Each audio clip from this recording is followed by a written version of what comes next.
라멕은 악한 가문의 후손으로서 타락한 인간의 죄악된 모습을 보여줬습니다. 분노와 복수와 살인, 그리고 간음의 죄를 보여줬습니다. 반면에 에녹은 선한 가문의 후손으로서 의로운 사람의 선한 삶의 모습을 보여줬습니다. 그것은 믿음과 순종으로 하나님과 동행하며 결국 하나님의 구원과 축복을 얻은 삶입니다.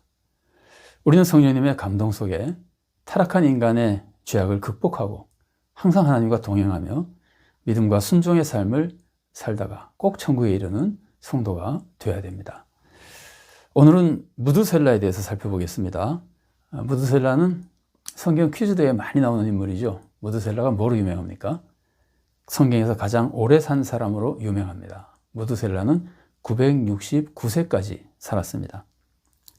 무드셀라에게 오래 산 것 외에 더 알려진 게 있습니까? 별로 없는 것 같습니다. 무드셀라는 족보만 나오고 그 족보에 이제 나이가 오래 산 나이가 나오기 때문에 이제 그것으로 유명해진 사람인데, 무드셀라의 선조와 후손, 무드셀라의 족보에서 무드셀라의 선조와 후손을 살펴보면 무드셀라의 모습을 어느 정도 짐작할 수 있습니다. 자, 무드셀라의 선조와 후손을 보겠습니다. 무드셀라의 아버지는 에녹입니다. 의인의 대표적인 사람이죠. 하나님과 동행하다가 죽지 않고 천국에 간 사람입니다. 무드셀라는 에녹의 아들입니다. 그리고 무드셀라의 아들은 라멕입니다. 우리가 지난번에 살펴본 가인의 후손 중에 나온 라멕과 다른 라멕입니다. 그런데 이 무드셀라의 아들 라멕에 대해서는 특별한 사항이 없습니다. 무드셀라의 손자는 노아입니다. 노아도 대표적인 의인이죠. 인류의 타락과 파멸 속에서도 인류의 구원을 지켜간 사람입니다. 하나님의 특별한 은혜를 받은 사람이죠. 무드셀라의 생애를 살펴보면 이렇습니다. 에녹은 65세에 무드셀라를 낳습니다. 그리고 무드셀라는 187세에 라멕을 낳습니다. 무드셀라가 라멕을 낳을 때 에녹은 252세였습니다. 그리고 라멕은 182세에 노아를 낳습니다. 에녹은 365세에 죽었기 때문에 라멕이 노아를 낳기 전 라멕 113세 때 천국으로 갔습니다. 그리고 라멕이 노아를 낳을 때 무드셀라는 369세였습니다. 그리고 노아는 500세에 셈을 낳습니다. 이때 라멕은 682세였고 무드셀라는 869세였습니다. 그리고 노아가 600세 때 홍수가 나죠. 라멕은 777세에 죽었기 때문에 노아가 595세 때 죽었습니다. 그러니까 라멕은 홍수가 나기 5년 전에 죽은 겁니다. 근데 노아가 600세 홍수 날 때 무드셀라는 969세였습니다. 그러니까 죽는 해죠. 그러니까 무드셀라는 홍수가 나던 해에 죽은 겁니다. 홍수는 노아가 600세 되던 해 둘째 달 17일부터 40일 동안 비가 내리면서 땅에서 샘이 터지고 이제 홍수가 납니다. 그러니까 홍수가 나던 해에 무드셀라가 죽었다고 할 때 무드셀라가 홍수에 죽은 것인지 홍수가 나기 전에 자연사로 죽은 것인지는 우리가 알 수 없습니다. 성경에 기록하지 않고 있습니다.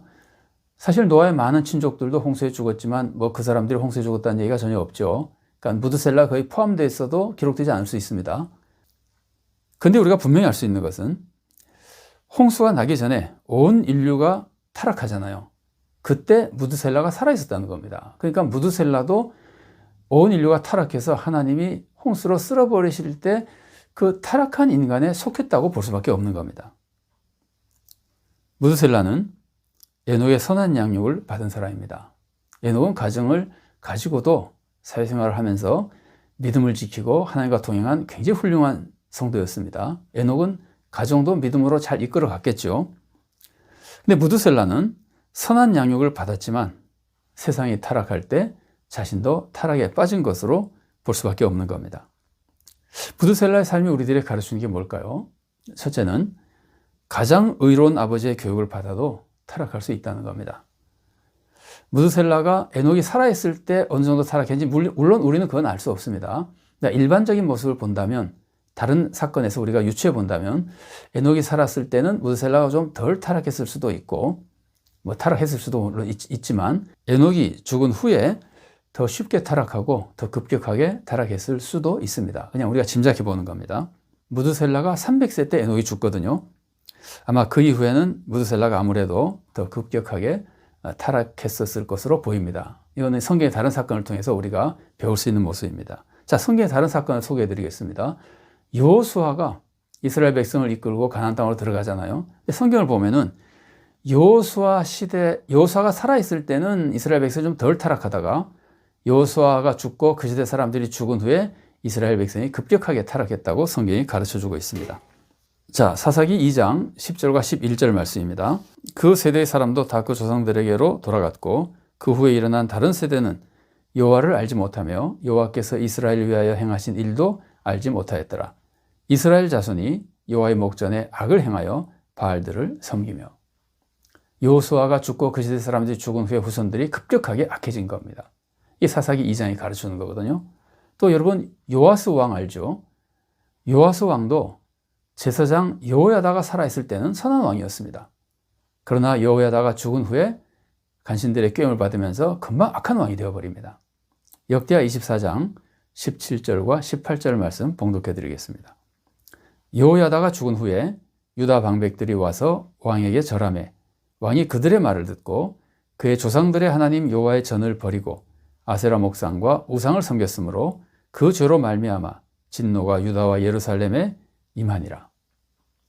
그래서 이제 선한 선조를 가지면 신앙교육을 잘 받을 수 있어서 참 좋은데 그래도 받지 않고 타락한 사람들이 있습니다만은 우리가 조심할 것은 선한 선조가 세상을 떠난 후에 우리는 더 시험에 들기가 쉽다는 겁니다. 자, 우리가 두 번째로 알 수 있는 것은 오래 산다고 꼭 좋은 열매를 맺는 것은 아니라는 겁니다. 무드셀라는 최장수의 축복을 받은 사람입니다. 그러나 그는 의로운 자녀에서부터 타락한 사람이 됩니다. 언제 타락했는지도 모르고 얼마나 많은 악을 행했는지도 모르지만 분명한 것은 무드셀라가 선한 사람의 모범이 되지는 못했다는 겁니다. 만일 그런 모범이 됐다면 성경이 알려줬을 겁니다. 무드셀라는 가장 오래 사는 사람이지만 선한 열매를 별로 맺지는 못한 사람이었다는 겁니다. 여러분, 사실 장수는 축복입니다. 장수가 왜 축복입니까? 장수하는 것은 내가 세상에서 많은 것을 누릴 수 있기 때문에 축복이 아닙니다. 사실은 이 세상에서 오래 사는 것보다 천국에 먼저 가는 것이 누리는 것으로만 따지면 오히려 더 많이 누리죠. 천국에 일찍 가는 것이 오히려 더 많이 누리죠. 천국이 훨씬 더 누릴 게 많은 곳 아닙니까? 여러분, 이런 유머가 있습니다. 한 성도가 죽어서 천국에 갔는데 천국에 가니까 굉장히 좋은 음식들이 많단 말이죠. 근데 자기는 혹시 돈이 없으면 못 먹는 것 아닌가 걱정하고 있으니까 천사가 저거 다 공짜니까 마음대로 먹으라 그러는 거예요. 근데 먹는데 또 먹다 보니까 이거 먹으면 몸이 상하는 것 아닌가 생각하니까 천사가 그런 거 전혀 걱정하지 말라고, 천국에서 몸 안 상한다 그러거든요. 그래서 이제 신나게 먹었어요. 그래서 골프 치는 데가 있어서 보는데 이건 나는 골프 쳐도 되나 하는데 천사가 골프 다 공짜니까 치라는 거예요. 그 말을 듣고 이 사람이 이렇게 원망했다는 겁니다. 아, 천국에 빨리 왔으면 좋았을 텐데 이 마누라가 오래 살으라고 겨죽 먹이고 채소만 먹여가지고 괜히 빨리 오지 못해서 손해봤다. 세상에서도 고생하고 천국에 빨리 못해서 손해봤다. 이렇게 화를 냈다 그러는데, 물론 유머입니다만은 의미는 사실은 맞는 말이죠.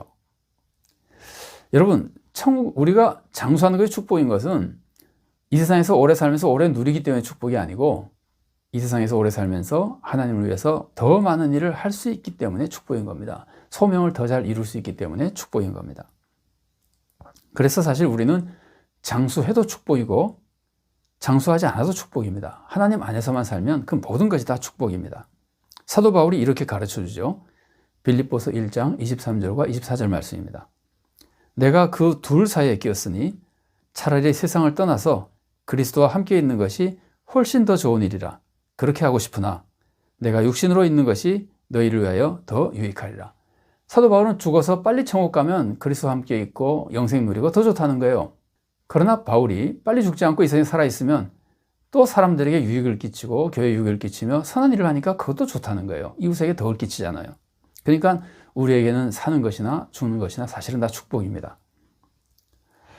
그리고 이제 무드셀라의 사건이 보여주는 또 한 가지 모습은 사람은 모두 죽는다는 겁니다. 무드셀라가 아무리 오래 살아도 결국 죽습니다.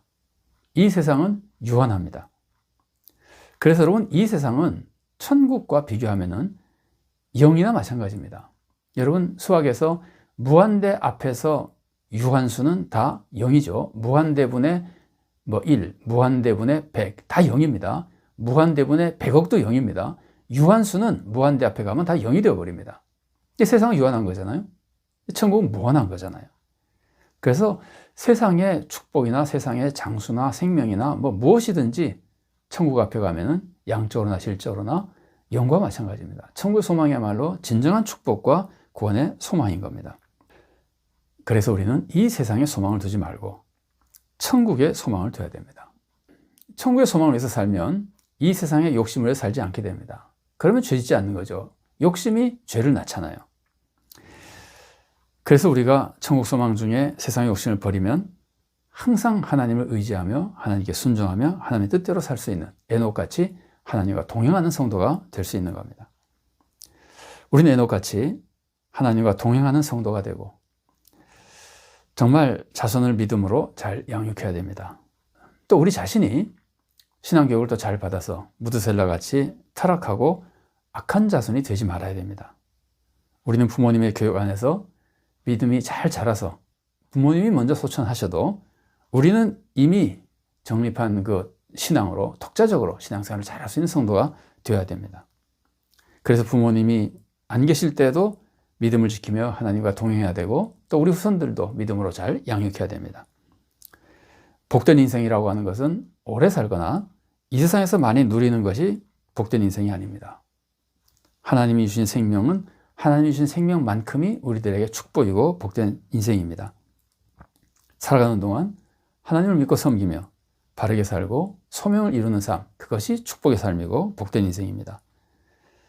그러면 이제 우리가 천국에서 영생까지 누리게 되는 겁니다. 우리 모두가 이런 복된 인생을 살아가는 귀한 성도가 될 수 있기를 바랍니다.